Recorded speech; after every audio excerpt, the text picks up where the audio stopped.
Hi, Wes. Hello, Brent. How are you today? I'm doing wonderful. I see your smiling face. Oh, well, come on. That's just because you're so nice. And it's not always smiling. That's why I appreciate it. Aha. I think I try to smile in the appropriate contexts. I hope I accomplish such things. You don't want a false smile.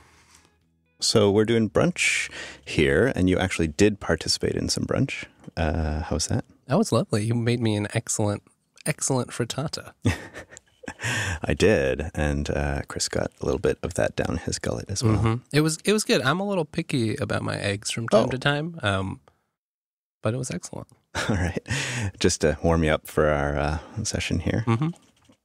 This is kind of neat for me, Wes. I'm sitting in the hot seat here, which is Chris's seat. Yeah. You're sitting in your usual seat, so this is totally normal for you, right? But it's cool. We've had the opportunity this week to hang out with the crew. Oh, yeah. So much hanging out. And we had, well, tell me, what were the things that kind of stood out for you? Some food, some conversations and stuff? I really enjoyed the ad hoc collaboration and just sort of people mixing and mashing ideas and all being nerdy about like a ton of different topics. Some of them show related, some of them just like life things. Lots of music being bounced around as well, I noticed. And Chris, I think, did a good job of trying to show everyone the virtues of living in the Pacific Northwest. So while I did not attend all of those, I was very glad that other people got to see the beautiful landscapes around here. Right. I mean, you're a local, so you've already been converted, right? Right. Or converted by default, shall we say? Right. Have you ever lived anywhere else? Like you've been in Seattle, and I know you grew up a little bit further down. Yeah, I grew up in Olympia, slightly south. But have you lived in any other cities? I lived in Bellingham for a while, and then I lived in Everett. So all sort of in this little corridor here. Yeah, the I-5 corridor. Oh, nice. Yeah. And so totally your backyard. Very much so. But there's still plenty to discover, let me tell you. Yeah, I was just about to say what I really appreciate is when you can sort of become a tourist in your own backyard. Yes. And so I know Chris, we ended up, well, he's never been to those ice caves. And I don't know if you've ever been. No, I have not. Okay. So that's always fun when you can like both be the tour guide and also the tourist at the same time. Yeah, right. Let's go check out this fun thing together. Well, maybe it's fun. We'll find out. Right. I have to say for myself, moving to a different city is totally eye-opening in the sense that it breaks all your routines and you have to build them all back up. You got to find all your new places in this new city. Yeah. Was that the same for you when you moved, let's say, to Bellingham? Yes. Yeah. You know, I really do like that sort of, you got to work out what new routines, and there's whole different sections of the city. And there's something, I mean, I think about it more on the trail maybe, but it definitely applies in cities of that when you don't really know what's around the bend and all the like, it might be terrible, right? It might just be like a dump that's around the bend and you don't know till you walk around it. And that's a lot of the fun, but you also get all the enjoyment of before you know all the things you imagine might be around the bend. Right. And that's just fun as you continue finding more bends and, you know, whatever, eventually map out a new area. What you're describing also makes me think that you could be describing sort of a learning journey through, I don't know, some Linux or whatever, right? Almost any learning journey is, if you're excited about what's around the bend or excited enough, it might take you around the bend and then you're on to a whole other adventure. That's one thing I like about living in a slightly larger city, living in Seattle. It's just that, I mean, I haven't been there that long, really, but there's still tons of places, you know. I mean, neighborhoods, I think I've probably been to all of them, at least in passing, but doesn't mean I know anything about them. There's a gentleman I saw, it's actually a film that I watched on the way here. So perfect setup is, it was a film that I shared with Cheese about a gentleman who decided to walk every single street in New York. Oh. In every, I think he said the 5 boroughs. Now, I don't quite know New York that well. Right, some big subset. That's it. And so he decided to do this because he realized, much like you, that you can go to each neighborhood, but you kind of have these loop patterns that you follow. Mm-hmm. And you may live in a neighborhood, but only go down maybe, 20% of those streets in your daily routine. Right. Because, of course, we all have routines and that kind of stuff. So this is the way that I walk. I mean, partly because it's Seattle and that's the flat way, but... path of least resistance, right? Right.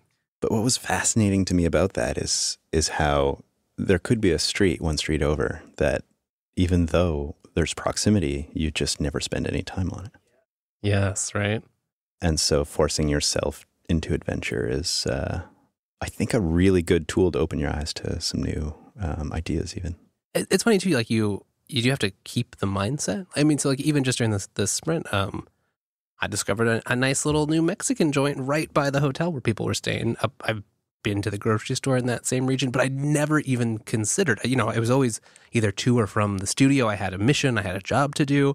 I never thought about just meandering around looking for good eats. And it pays off? It does pay off. The Mexican was pretty great. You grabbed it and it was great. Tell me a little bit about how you do that adventuring journey through learning, because I know you are a huge fan of learning new things, and you seem to be okay with deep dives and just like collecting knowledge, if you will. That's an interesting question. I mean, I probably should know more about how those processes work. Just in a conversation earlier, we kind of hit on something you said, think about thinking in systems, that I think definitely applies to me. It's sometimes frustrating when you're learning something new and you know how much there is to learn and you know how much you don't know, but you don't know what the most efficient routes are going to be, right? And you don't yet have the systems. And I really struggle more than I think that I should sometimes to be like, well, I know I could just like follow that tutorial and I could go like run the commands, but I'm going to be fighting myself the whole way through because each step I'm going to want to go dig and dive around that. It won't get me nearer to the goal of what I'm trying to accomplish, but I really want to know all the theory as or before I'm like trying to do the practice. And that does not always work out well. Well, it doesn't work out well in the sense that it's time consuming, and also you might not have a good idea of where to head to get that knowledge. Right? Yes, right. Yeah. You're right. I mean, I would say generally the outcomes are good. It's just not always the most efficient for the task at hand. I do think the flip side of that is if I'm going to put that much time into something, do generally learn it very well, because I do focus so much on the systems and theory side that you get, once you do have the practice, which you need, you can combine those very effectively. Yeah, you build like these really robust models that if you dedicate to that particular sphere, and it turns out to be a useful one for you long term, then you've got this amazing base to work off of. Right? Mm-hmm. What I've sometimes run into is not catching myself soon enough, so I'll do these deep dives and build these really great systems for things I then decide are obsolete or not actually solving the problems I'm trying to solve. Right, and it's hard to, if you like what you're learning, if you're curious and you're having fun playing with it. It takes a lot of willpower sometimes to be like, no brain, this is not the track you need to be on right now. Like, go try this other boring thing that will probably work. A new rule I tried to implement for myself recently is to try to not learn something I'm not going to use immediately.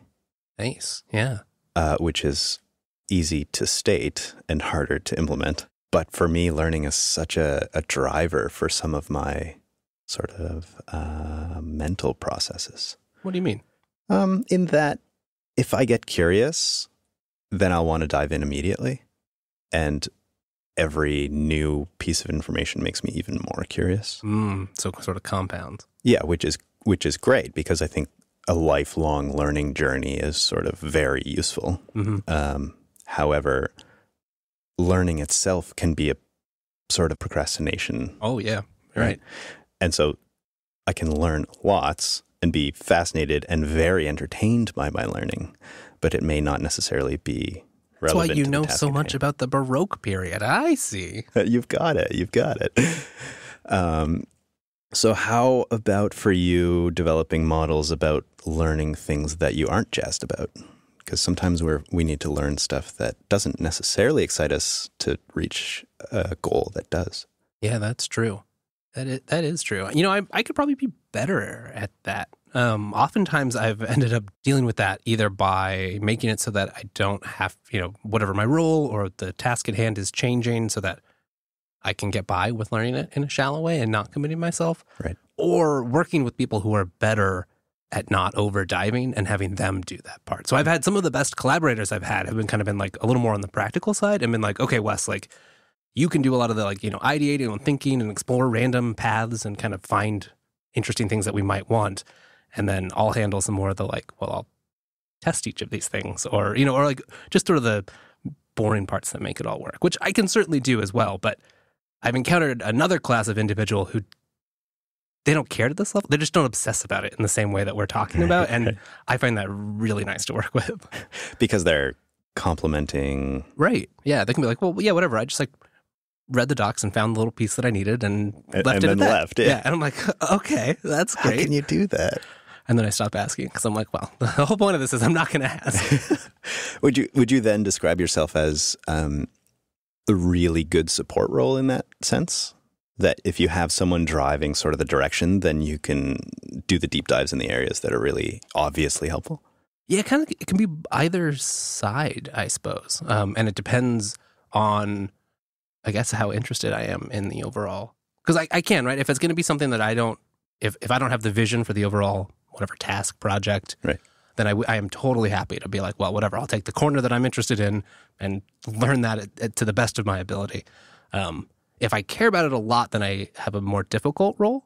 If I really am interested in care, then I struggle to not be one, not necessarily in charge, but at least, let's say, consulted about major decisions that affect that. Yeah, fair enough. So there's not a lot in the middle, I guess. Interesting. It's so good to know, though, how you function, right? I think what a gift it would be if we all came with our own instruction manuals. Oh, but, man, that would be nice. It seems like most of our roles is simply to figure out how we function. Maybe you have really good people around you who are able to give you some feedback, but most of the time that doesn't seem to be the case. Yeah, that's the real gift in some mentors, right? Some of the best mentors can see your best and your worst and use both of those as tools. Are there any mentors that did that for you or helped you learn more about yourself? That's a good question. I mean, surely, yes, there are. I've stumped Wes. You're hearing it here first. Yeah, you are. I might have to think about that one a little bit. Yeah, sure. So I'd like to give a meaningful answer, and I would need more reflection, I think. Yeah. I was curious about something sort of related. I'm wondering if you are also afflicted sometimes. You're talking about not learning stuff. Trying, yeah. I sometimes find that difficult, too, where there's subjects that I am interested in and would like to know more about, but either worry I would spend too much time doing or just know what it would take to do it well. And it just doesn't seem, it's like, so while I could probably dabble, I don't. And I'm wondering if that's maybe a net detriment to me. Like there's probably areas that I could enjoy doing a little bit, but I don't let myself do because I think I should do them more. Is it linked to perfectionism in any way? Like, yeah, maybe. And do you find that to be a problem? I do have a little streak of that from time to time. Yeah, I would say actually that has been both a real guide for me and a real detriment to me in the sense that a lesson I've learned recently that's very helpful is the B+ is generally my B+. My self-evaluation of a B+ generally is really good for most other people. And I'm not trying to put myself on some kind of pedestal, but having this like deeply set perfectionism can get me really caught up in trying to solve things that just don't matter for anybody else. Yeah, right. And it's hard to replace that in whatever activity, right? Like if you don't really care about it, that won't be as good. Or the flip side, like you're saying, that if you do really care about it, then you probably end up wasting some time on details that don't matter, but you also catch a lot of details that other people might miss. Yeah. For you, you described not wanting to dabble in a specific project. Is there something that comes to mind for that? I've thought about doing more rock climbing, which is something I enjoy, and have many friends who enjoy, but I have not dove in to any serious degree. That probably also applies to music. Right, because I did music a lot in my youth, but I do a little music here and there now, but not really anything.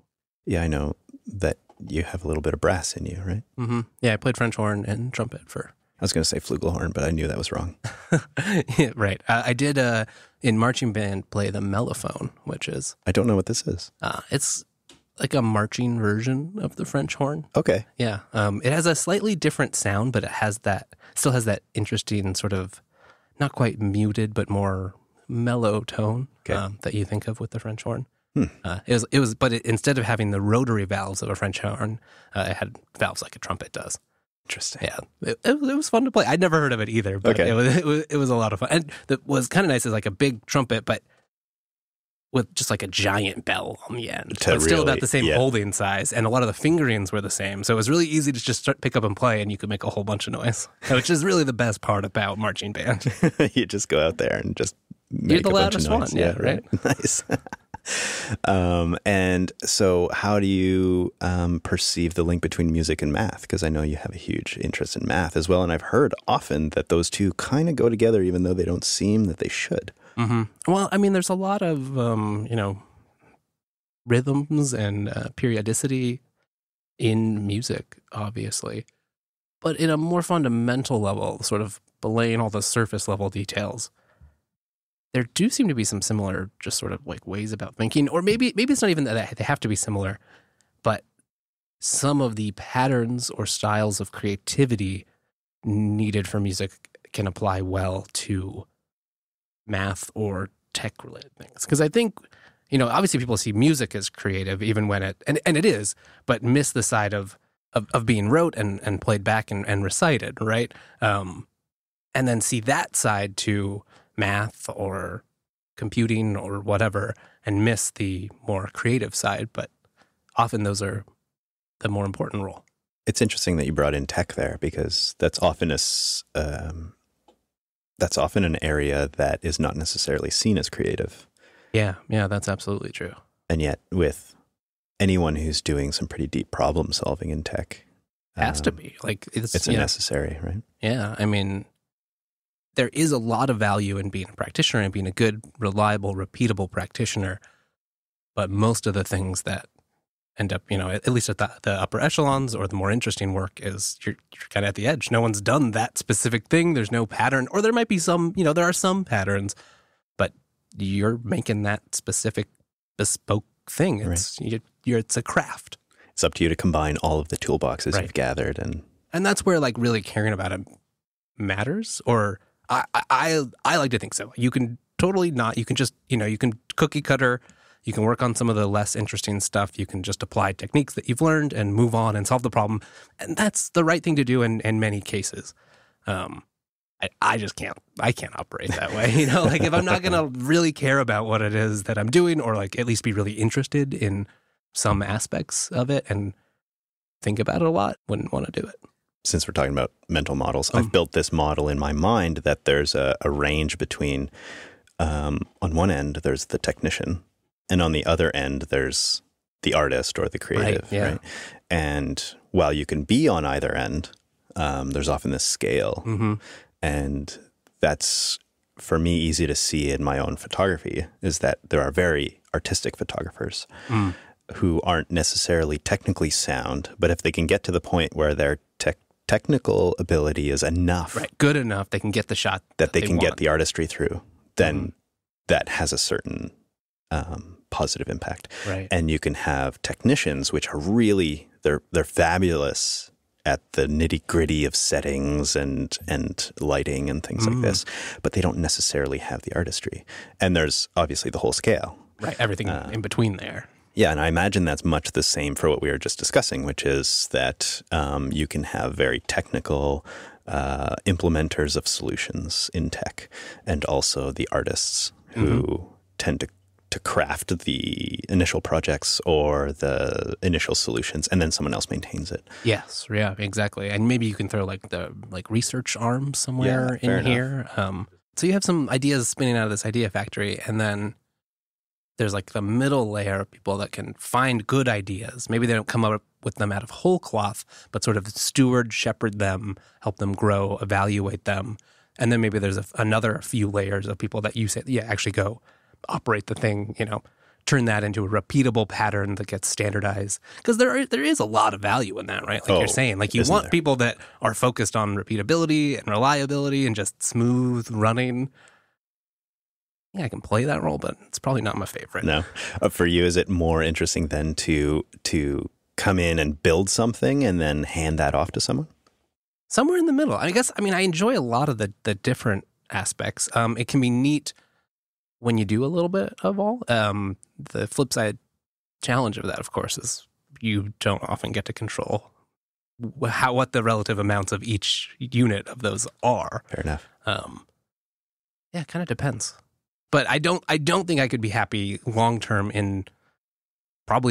stuck on either extreme of those, right. You know? Too much of anything. Yeah. And I think you also need some people, good people in the middle who can talk to both sides, because there's a lot to learn. And that's been some of the problems, at least in the software side, we've seen that we're trying to get over as an industry, is not having enough feedback between the people making the ideas and the people actually using the ideas. Isn't that true? Yeah. For sure. We're seeing that on the desktop, but I imagine for you, you've seen that in a lot of the infrastructure that you've built throughout the years as well. Mm-hmm. And you just end up with, perverse patterns, not good communication. Angry people. Right. Because you can make it work in lots of ways. You just need information and communication to flow. Right.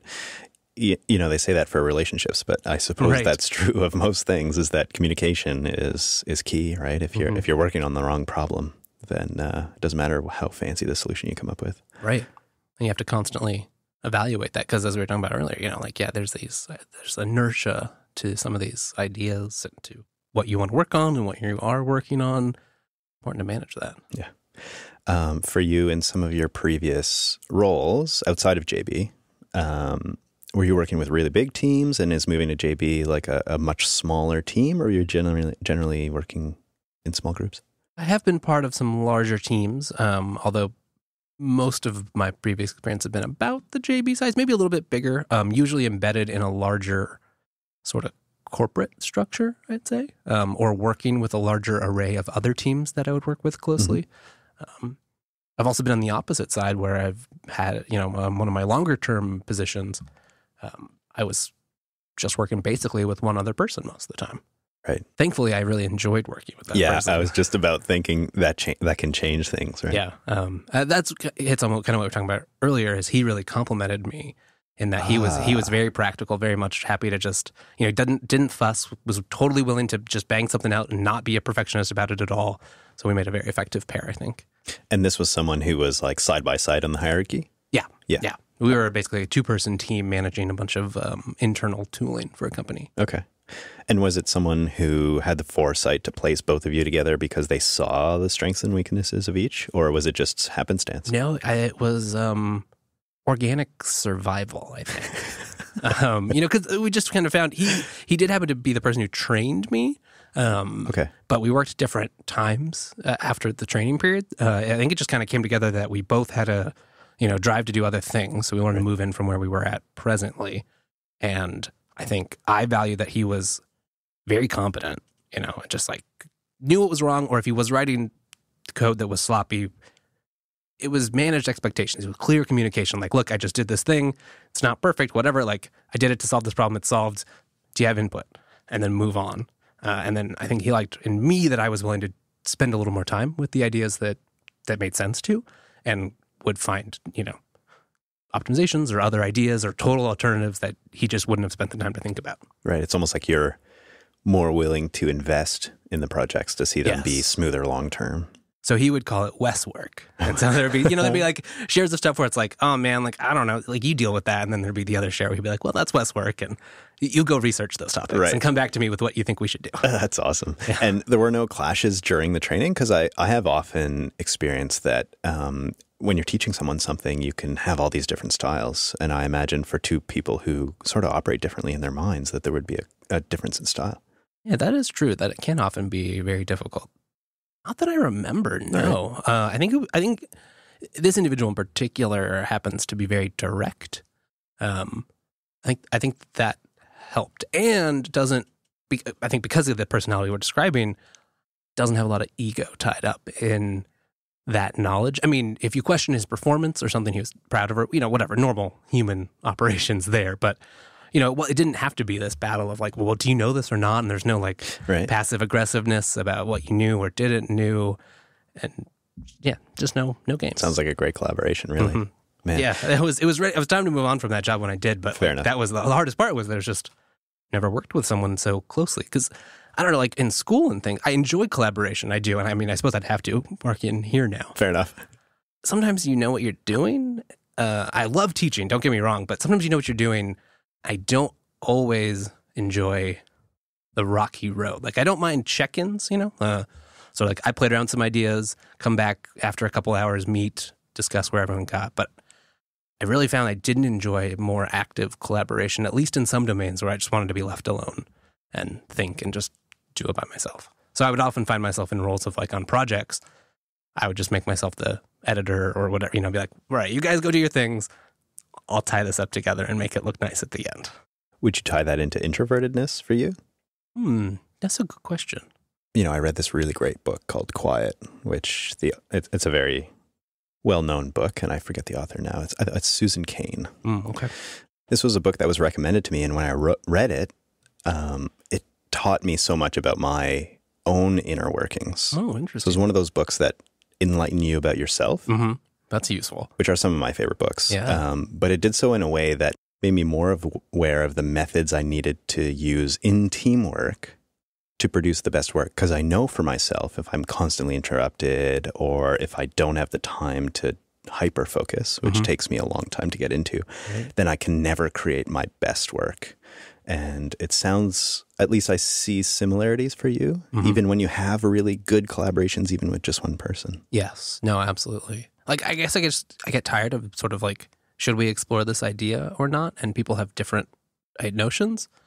And I don't want to talk about that. Like, we can talk about if it's right or not, but I'm just going to explore the ideas I want to explore. Yeah. And it seems to work mostly. I mean, I find it very different at least in that style. Maybe it's age, maybe it's different subject matter, because a lot of those interactions were around math and physics and a little more, not creative, but a little more right and wrong binary sort of things. I don't have that experience really at all, I would say, working JB. That may also be the people involved too. There's a lot of variables. Interesting. I hadn't thought about it that way. I do agree with you though. I find myself in the same boat. I do need time to think, and while I can operate under pressure, you're right, I wouldn't do my best work that way. It'd be much better to just go like, give me 20 minutes. I'm going to go over here in the closet, and then I'll come back out, and then we'll have your thing that you need. That sounds so familiar. Right. I'm very impressed by people that can operate in other styles. Some of our team members at JB, it's like doing all number of tasks at the same time and multiplexing, and doesn't make sense to me. Yeah, some of us can require pressure to perform. Yeah, that's true. It is. I found for myself that it is true that same as you. It's true that I can perform under pressure and quite well when I need to, but the level of exhaustion is quite high. So I can do that for a short period of time. Right, before you just burn out. That's it. Or, like you said, if you give me 20 minutes with headphones away from the world, then I'll get it done faster. Nothing like being watched while you work too, it just makes everything goes slower. Someone over your shoulder, right? Depends on what you're doing, of course, and how well you know it. But there is probably an aspect to what you're asking, like with the introverted sense. Probably some of that, at least, is maybe not introvertedness, but not desiring excess conflict. I don't think I'm conflict averse necessarily, but like in that example, I just would get tired of like, I don't want to argue about this right now. It's just not worth my time to debate this. Well, and I've picked up on you being quite agreeable as well. I suppose that's the flip side of saying that, yeah. Right, so you can, which is a gift because everybody likes you. And it can also be a bit of a challenge in that other people's ideas sometimes trump your own, even in your own mind. I say that from personal experience because I'm quite agreeable as well. And sometimes you put your own ideas on the back burner simply because someone else is willing to fight stronger for theirs. Yeah, that is true. Yeah. There's the fight costs me more than it does to them. So I have to care more about the idea to make it worth it. That's fascinating. I like that. This compatriot that I really enjoyed work with, he complimented me there as well. He's happy to argue about anything, just to argue about it. Okay. So that worked out nicely too. Because you just give up sooner and he'd win, or what? Well, and I could just let him fight the battle. I could back him up with whatever research as a team. Yeah, exactly. That's fascinating. But he was willing to push a little bit more, and then if he's going to do it, then I'm going to support him. Yeah, of course. It's easy to support. It's easy to support. Yeah. Nice. So you're saying I just need to find myself someone who's willing to fight my fights? I think so. Yeah. Okay. Now, if I had them, I'd be willing to rent, but unfortunately, we no longer work together. Do you ever? I don't think we necessarily struggle for this, but sometimes if you have multiple agreeable people, decisions never get made. Yeah, they won't agree or won't be able to. There's not enough care in one direction. Like if I said, "Hey Wes, what kind of pizza would you like?" See, that I think I could decide. Really? Yeah, it depends too. There's sort of like an open and a closed agreeability. That's true. I'm not worried about telling you what kind of pizza I want because I know that if you're agreeable, but you're also open enough to the interaction we're having that you would tell me if you weren't interested in that pizza. But there's some types of agreeable, I think that's not true. And then agreeable I worry more about that. Yeah. And then might not want to suggest a thing because I don't, it just gets a little more complicated. These internal processes are just fascinating. And once you start picking up on them for yourself and also for others, those interactions, like those non-language interactions that happen between two people trying to decide what kind of pizza to have can be fascinating. Yes. It's even harder when, at least we're talking about pizza and I kind of know like what pizza I like. It's even worse when you take it one layer up. Like, what do you want to eat? Oh, like one person's hungry. Like, what do you want to eat? One trick I got from Tim Ferriss that really helped me from his book, 4-Hour Workweek, was to, instead of asking, what does everyone want to eat, especially if you're in a group of like 3 people or more, there basically will be no answer, no useful answer given. Or you'll just get on to a different topic entirely. Quickly derails. Oh, right? Oh, yeah. We see that all the time, right? But what I've been trying to implement, and I haven't thought about it in a while, so either I've succeeded or failed, I'm not sure. We'll find out. Is to, instead of asking the question, what would you like to have, is to put out a suggestion and ask if that works. Mm-hmm. And when I have practiced this, I've noticed a big difference in everyone's level of agreeing to ideas and the speed at which these ideas can happen. So in working in teams, this could save a lot of time. You're coming to it with solutions instead of just questions. All of that, I think, applies. Because I'm thinking about this doing, creative work. It's kind of the same, like the open, closed. Because it can be really useful to have someone start, even if it's just a terrible idea, right? But just to throw it out there and sort of get the ball rolling. But that requires enough openness and trust in the group that you can feel confident that, like, that idea doesn't represent you. It's just a thing. You're just saying it right here, which is often true for what do you want to eat, but doesn't always carry over to what should we title the report. They're both brainstorming in a sense. Mm-hmm. And what's interesting is that everyone has a stake, right? And so some of I read a really great book that was given to me by my uncle, who is almost identical to me. Uncle, like I'm a is younger. His name also Brent? Can we call him Uncle Brent? You could. His name is actually Ray Allen. He's a great, great guy. Oh, okay. But he Uncle has Ray taught is me. just as good. He has taught me a lot about my own inner workings. In that he's kind of a few decades ahead of me and has all this experience and dilutes that into what is helpful for me at my own stage of life, which is, if you can find someone like that for yourself, it is fabulous. Does it work if I just try to talk to like a face app aged picture of myself? You could start there. Because I'm doing that already. And what I noticed was that it really helps me. Back to this book. This book he gave me, which he gave to me like 10 years before I read it. Oh, right. Wow. This is the kind of book you're like, I think that's really interesting and yet not interesting enough to dive into, but I finally did. It's called The 6 Thinking Hats, and it's all about simply, it's a brainstorming that sounds interesting. technique. Mm-hmm. And I'm sure we can link to a Wikipedia page that would describe this a little bit more sensibly than I would. But the main nugget I got from it is that brainstorming should be a protected area. Right. You can do brainstorming with other people in a way that is methodical and yet still very creative. And so the process in this book is basically there's 6 hats and they all represent a different way of thinking. And when you're in a hat, everyone's wearing, quote unquote, the hat. Viewpoint or whatever. And I forget what they are, but they're fascinating if you want to look into them. And so one of them might be like, just throw out any idea at all that fits within creativity, for instance. Mm-hmm. And so obviously you're going to have some people on the team who are a little bit stronger at that stuff. So that's their time to shine. Right. And yet when you put on different hats, it relates to some other team member's strengths. But the most important part for any brainstorming, whether you're trying to decide what kind of ice cream you want or what kind of pizza or where to take a certain project, is for it to be, like you said, a protected area where you're not sort of chastised for sending out what are seemingly bad ideas, but might lead to nuggets that are invaluable. Mm-hmm. And it's something I've only recently learned to do well. But that I see it being kind of a challenge. Yeah, right. And I don't know that we all think about it as much as we probably should. It's interesting, too, what you're talking about, too, like how structure can sometimes provide that.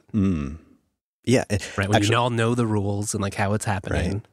Right. It's somehow a little bit bizarre to talk about structure and creativity in the same sentence in a way.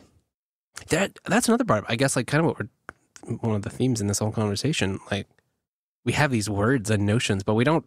Many people do. Good books, right? What we're talking about, but generally we don't necessarily dive into it or try to study or bisect. Right? Like, you're just creative, Brent. How do you take such good photos? I have no idea. I'm not going to conceptualize it that. And right, I mean, there is some element of like, well, you see photos that you want to take and you take them. That's an oversimplification, but I'll take it. But there's both a lot of structure and a lot of whatever inherent creativity, artistic sense. So there's this great website that I'm not sure if you know about. It's called Brain Pickings. Ooh, tell me more. I believe the author is Mary Popova. And what she does is dives into a lot of literary work and extracts nuggets. And one post I saw that always sticks for me is describing the methods that writers use, and some really historical writers use, to begin their writing process on a daily basis. Right. And so that's the juxtaposition again of structure and creativity, right? They have applied this structure to their day that optimizes their creative time. Right. Which probably doesn't always fit in whatever other random society imposed structures. Yeah, fair enough. But what's fascinating about that to me is that you really need to know yourself well to be able to establish that structure in the first place, right? Yeah, no one's going to tell you. You have to find it. Yeah. And do you have any such routines or, well, you were mentioning earlier when you came in that the sprint sort of shook up your routines. That is certainly true. Just changing, having everyone here and doing all kinds of different things. I'd say I'm reforming some routines because I had routines for a more traditional type of role, or at least hours. And I have a few things I'm figuring out, I think, that I like, but I've kind of gone back to a blank slate, at least somewhat, and have been actively exploring. I think I do really like sometimes just starting work immediately in the morning, which is one advantage of working from home, is that you can do that. You do have to then have the flexibility to then, stop at some point and go do like regular morning activities. Right, like feeding yourself. Yeah, feeding yourself, your animals, I don't know, maybe going outside, that sort of thing. Seeing the world. But there's something about this early morning. I'm not generally a morning person. I really like the morning. I'm just bad at going to sleep and enjoy being awake at night. It just seems to be what I gravitate to. But I love being up in the morning. So if I can't, but it seems to be the most enjoyable if I've been up the night before, not super late, but had been working on the thing, actively engaged, got a good night's sleep, and then I can just like jump into it. Because the early morning hours and then like afternoon are probably my best productivity times. Okay. Do you find that, well, wait a second, I'm going to challenge you there because you mentioned working late night on something. I do also, late night can work. Okay. That's a little more variable. It depends a lot on how the day has gone. I think it was a better time when my job was more predictable. These days, it depends a lot on what happens in the day, how many shows we did, whatever. And so late night isn't always. If I have the schedule flexibility, and that depends too, I will sometimes do a hybrid where I'll just go to bed and then wake up at like 2 and then work from like 2 to 5. And that also can be very productive. That's 2 to 5 a.m. Yeah. Wow. There's just something about the times when like no one else is up. There's no distractions. I've heard this before. Yeah, for sure. And I think too, it is one of the challenges, with like working from home can be dividing those, like when you're doing life things, when you're doing job things, and how do those mingle and where's the border? There's not a lot of border. I mean, like you can just define what you're doing. It's a chunk of time that you don't have any conceptions about. And so you can just assign it to something. Mm-hmm. And from 2 to 5, nothing else is going to demand of your time. No, I don't have no plans then. Thankfully. Well, the only plan you have is the plan you want. But I've recently sort of rediscovered that. I knew that. Like in college, I would frequently, I'd stay up late working and then be like, oh, I'm just like too tired to be productive, and then have to wake up early to get the assignment done or whatever. And I think working a more traditional schedule, I kind of forgot about that. So I'm rediscovering it to an extent. There's something to be said about working at your best times for you personally. Mm-hmm. And sometimes our 9-to-5s can really challenge that, even though they're there in place to try to make it easier or more productive for the general populace. But what I've discovered is for many of us, especially in the tech sphere, this late night stuff or early morning stuff is more our jam. Mm-hmm. I don't know. There's something about like the late morning that's just not a productive. Yep. So it's either I'm going to like sleep in and, stroll into work at like 10:30, or you might as well, I just let me work from like, 6 to 9 or something, then I'll come in the afternoon. Right. So I'm assuming then that you've not had a work from a distance or work from home flexibility in any previous? I have, but the hours were still more traditional, and most of them were not totally remote. It would be like a hybrid sort of thing. Okay. So I was still at least in the culture of the office. Right. Just from a slight distance. Yeah, exactly. So this is kind of the first opportunity, at least in a while, where I can be like, well, if I want to get weird with it, I can. Let's shake it up. Yeah, right? Why not? And I mean, that happens anyway, right? A lot of the team is on weird schedules just because we all live in different time zones. So we're a little bit all over the world, right? Mm-hmm. I mean, you look at Joe, and I will ask him this a little bit more. Poor Joe. Joe has basically set his internal clock to a completely different time zone across the world. So yes. Very fascinated about that. For you, working late night on a project and then sleeping and waking up, you mentioned that works really well for you. Do you find that there's something about the process of sleeping with an idea in your mind that... Oh, yeah, definitely. I'm a big proponent of one of my favorite people, Rich Hickey, who's the guy who made the Clojure programming language. He calls it hammock time, but just really tries to underscore the value of like thinking, and turning things over in your mind before doing. Doing is important too, and that's a separate conversation. But so I value that a lot. I really enjoy, that time when you haven't quite fallen asleep, but you're not 100% rational. You're lucid, but not totally. I think that is a great time. So that can be a kind of enjoyment too. Just like taking a break. Being a little more relaxed, just laying, not worrying. Either maybe you fall asleep, maybe not. It's okay either way. That can be some of the best times you can resolve or just make clear something you're trying to work out. Yeah, there's a real freedom of ideas there without constraint. Exactly. And I think we're easy on ourselves in those times because we're like, I could just that's kind of like dreaming and I don't need to commit to anything. Yes, you don't have to follow it down. You might not even write it down. You can just It's a true exploration, isn't it? Mm-hmm. Have you done any meditation? Because I know that meditation can sometimes... Oh, yeah. No, that's one of the things that has been sort of disrupted in my routine lately. I definitely enjoy meditation. I could probably stand to do it on a more regular basis, but it is a usual part of some of my routines. Okay. And do you find it useful for you to gain just general clarity or more of an idea sphere?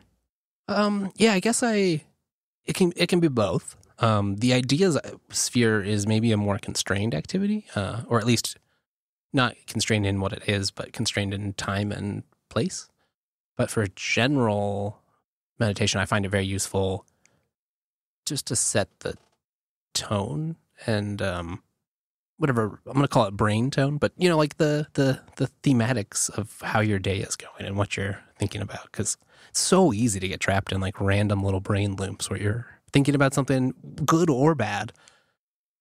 That might not be what you should really be thinking about or want to be thinking about. And it seems like one of the more useful tools I have also, especially like with more creative work or different timelines, trying to bring a sense of priority and understanding to all of the things that might be going on at a time. Like collecting all of the things and sorting them like a triage. Yeah, but in a peaceful, not in a hurry way, and not focusing on any of them, but just sort of, I guess I would say it's more of like an acknowledgement. It's sort of, like you're looking around the room and being like, yep, all right, that's over there. I see. Yes, in the corner too. And there's no judgments. There's no, as little emotion as you can, and just sort of accepting that those are there. And then when you're done, Now you have the time to go engage with the ones. Right.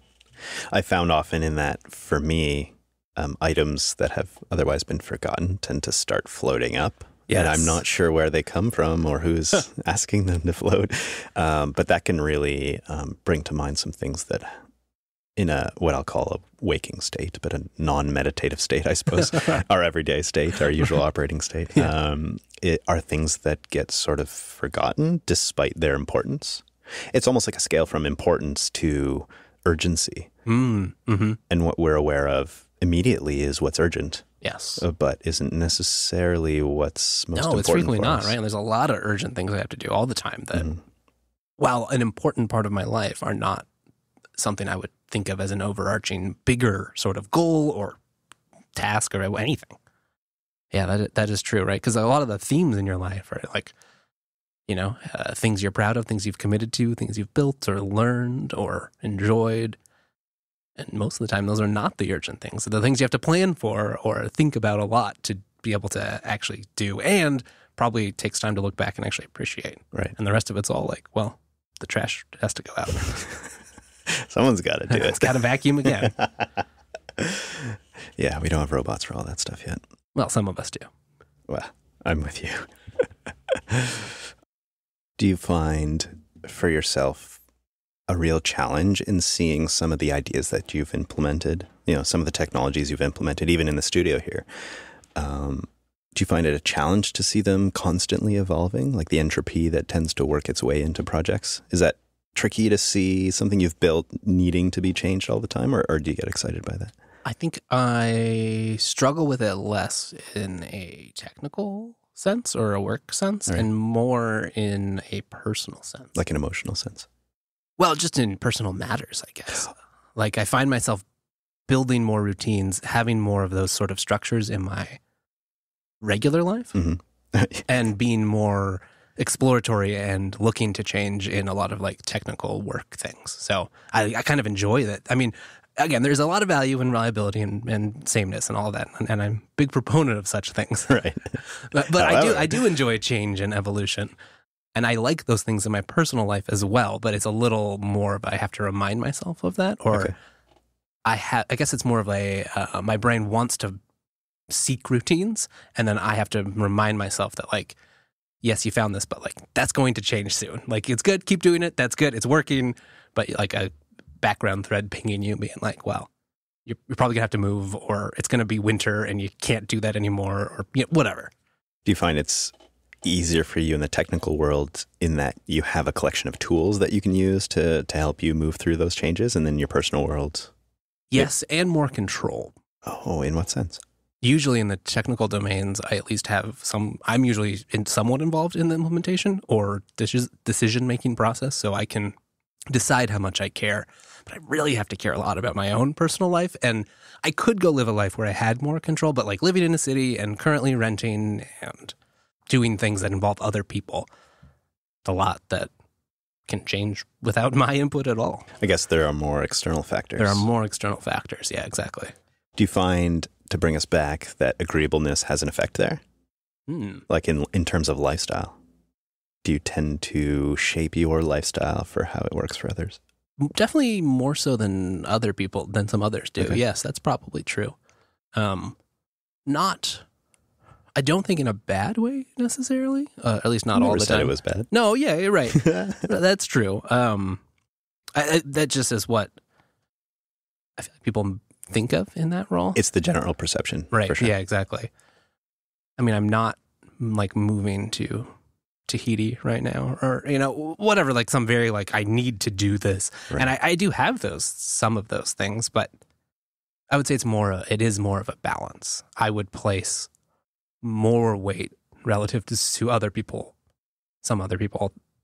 on like whatever my friendships or established relationships, or the people, how they would affect the people in my life. That sounds so familiar for me because I'm, as you know, traveling quite a bit. Yes.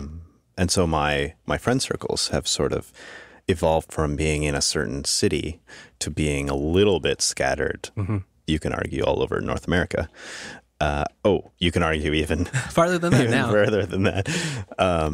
And so what I'm exploring these days is the difference between what I generally really struggle with is trying to decide what is best for me and myself emotionally. Just you alone.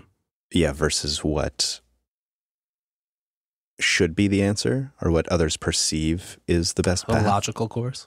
Yeah, and so that's true of friend networks and family networks as well, is that while I know I'm traveling lots and I can see all these people as I travel because that's how this all got built up, there's still some weird sense of needing to choose home that currently I know is maybe not optimal in the way I've set it up. But in choosing a new home, that's one of the life decisions I find to be one of the most challenging. Right, especially when you have so many options, right? It's not like you gotta. And I guess that's another aspect too. You know, if you were going to go pursue some new degree or whatever, like you would have a limited set, but you could keep doing whatever you're doing, right? I suppose that's a challenge with having such a free lifestyle as well. Is that okay? Well, while I absolutely love my lifestyle, it has freedom in the sense that I can choose to do whatever I'd like.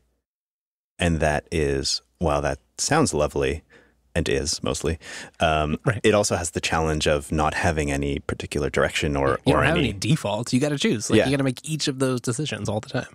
So that's something I generally struggle with. And I know I think you're looking for a new space to live in. And I am at the moment, yes. That can bring a lot of those same themes, right? Is that how in the world do you choose? It's funny this time too. Like I got the news a little bit suddenly that I was going to have to relocate, and I've moved a ton. I'm like, it's not really that big of a deal. Now. And I honestly enjoy the process of moving. Not part where you have to lift heavy things a whole bunch. I mean that part's fine too. It's mostly the rush of having to move all these things really fast, right? Like it's just a stressful thing. But I really enjoy the like considering new aspects. I think I'm building more of at least in a particular domain, of a sense of like what I like and spaces and ideas and that sort of thing. So that's all very fun. Something about like the suddenness, and I think playing on that aspect of control, like this one, I think it was also just like it happened at an inopportune time when I was busy and stressed out about other things. But I found that it really like ungrounded me in a way that I was surprised by. So you're trying to collect yourself. Yeah, so I'm trying to collect myself. And it was, I mean, it was kind of at a, you know, I moved into the city proper because that's where the work was, right? Right. And that is no longer what I'm doing. So you have different inputs now, or different filters. Right. And so while I had been sort of refining, I was like, well, I know what it looks like to live in the city. I know kind of what my options are, and I still have to make some tough calls about like, what do I want to do next? Now I suddenly found myself being like, not only do I not have the nice luxury of time to go like fart around and think about these ideas, which you required. Yeah, right. Exactly. But I also suddenly have a giant swath of other options that I hadn't previously considered. So that's still exciting too, but it definitely took me a little bit out, and it was like a day or two where I was like, why am I feeling like this? Like, what is, like, the facts don't add up to how this is making me feel. So you had to pause and recollect yourself. For a bit and be like, right, this is what's happening. And I think it didn't help too that I kind of really like my current place. Your place is great. Yeah, for sure. I see kind of a link in moving house to traveling in the sense that it sort of puts a break in your everyday routines. Oh, yeah. And forces you to sort of look around, right? And reevaluate and have an opportunity to change things. Yeah. And that's when I love that aspect, and that it's so interesting comparing how you live, you know, because we're all living, we all have lives and do things and make constant decisions every day, and not in like a judgment way, but just in I think I heard this quote on like, you remember the show, what was it, like Seventh Heaven or something? Like it was like a religious. Yeah. And I think the dad said something like, you know, your like life is basically just like a sum of all of the choices that you make.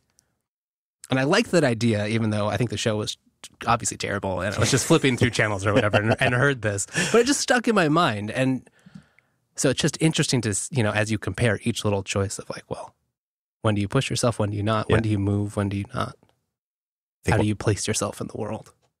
What's the sum you want to get to? It's a good question. I have some ideas. It's very much a work in progress. As we all are.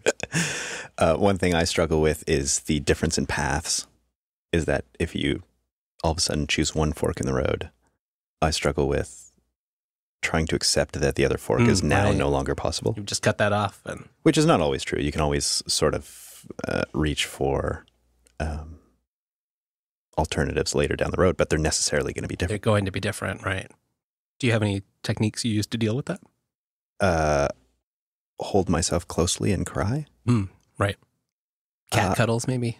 Cats help, certainly. No, it's something I've struggled with that I don't know that I've found the answer to for myself. And there is some perfectionism in that. Right. You want to make the best choice, right? Yeah. You don't have all the information because you can't. But sometimes both options are equally good, only for varied reasons.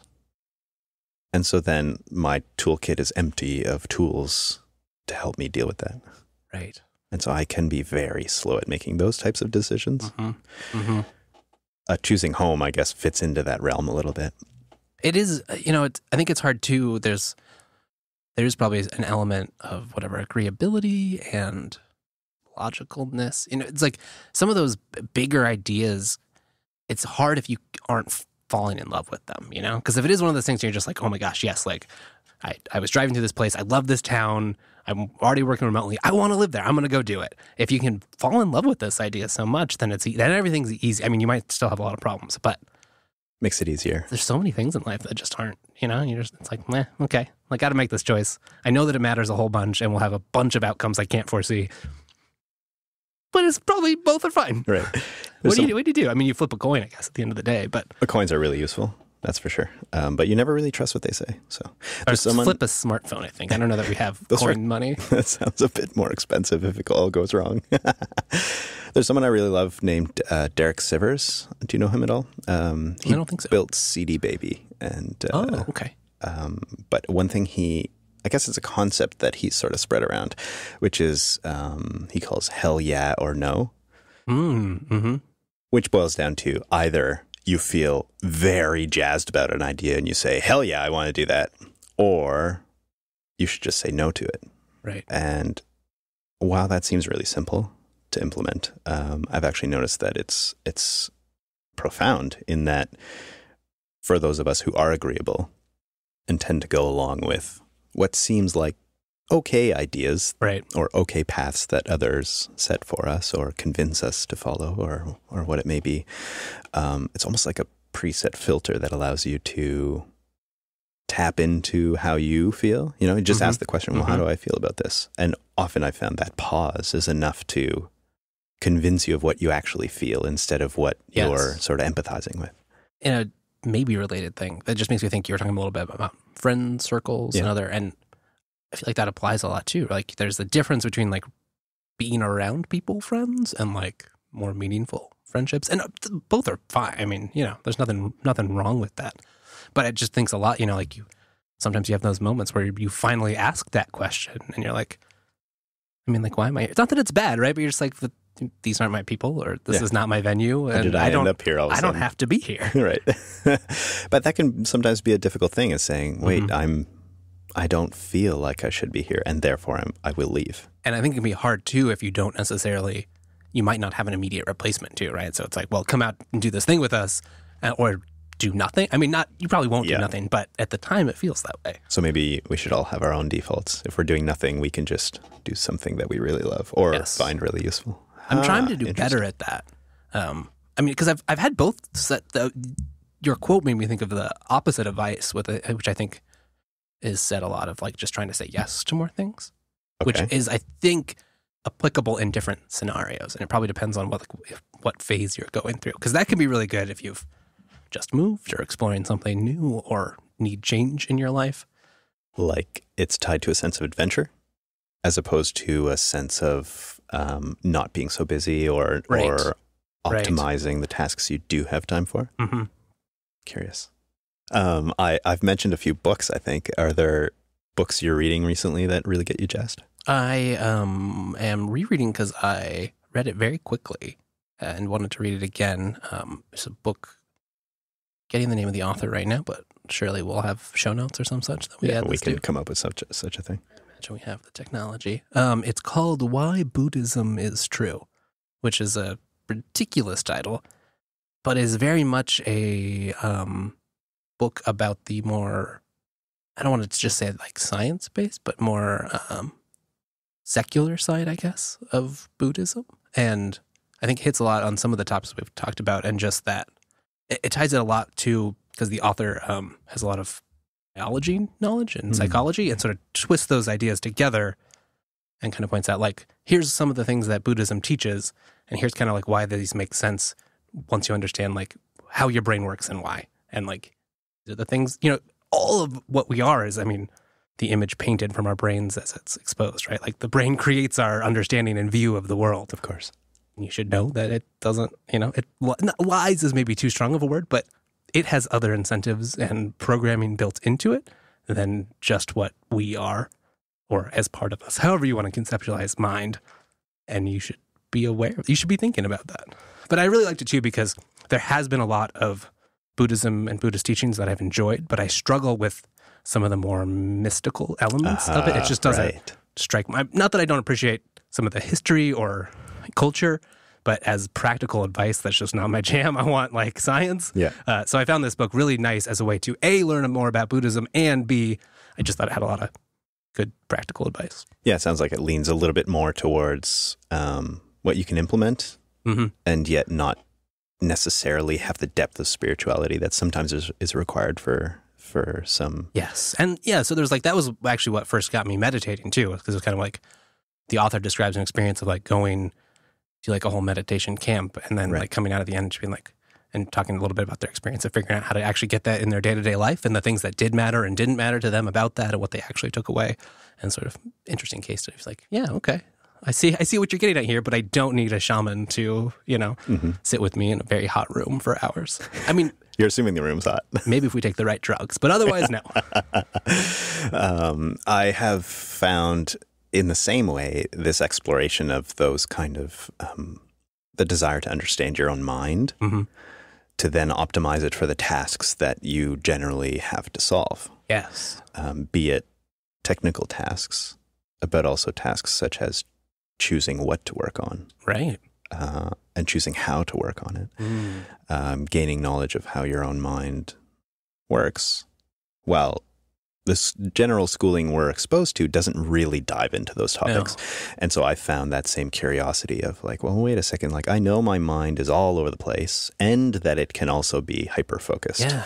And how do I understand the difference between those two and guide it in the ways that I need to when I need to? Yes. And I think a lot of like what tools we are provided by whatever traditional society, they're all wrapped up in like judgments and shame too, right? Like there are all these like prescriptive things like you shouldn't do this, or, that's a bad idea just because. And like there is, that probably is a bad idea. We know like history shows us that doesn't work, but it's a bad idea just because, you should know it's because your brain works, or at least be informed so that you can be, make different decisions or be more insightful as you go down whatever path you're going to go down. Right.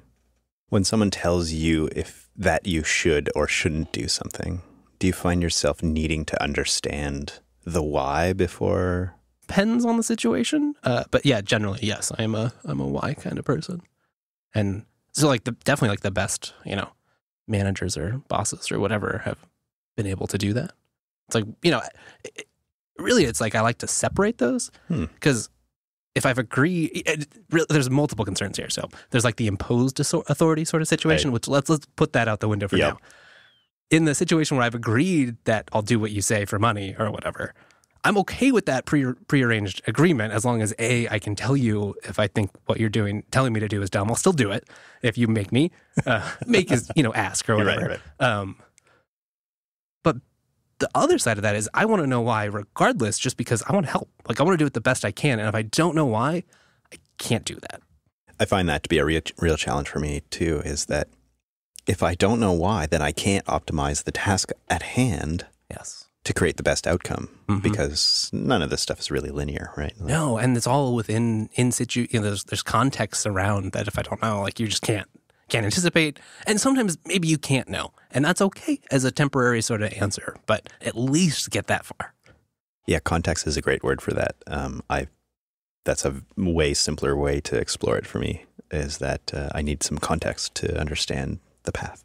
I was listening to a really interesting interview on the way up to the studio today, talking about some issues in language education in young children, and how a lot of the approaches today kind of focus on like separating things so that, you learn how to learn, which is good. It's not that that's bad, but like you remember those standardized tests where you have like a nonsense passage and then you have to identify like what are the points and what are the three, or what's the main topic? What are the three supporting arguments in here? Yes.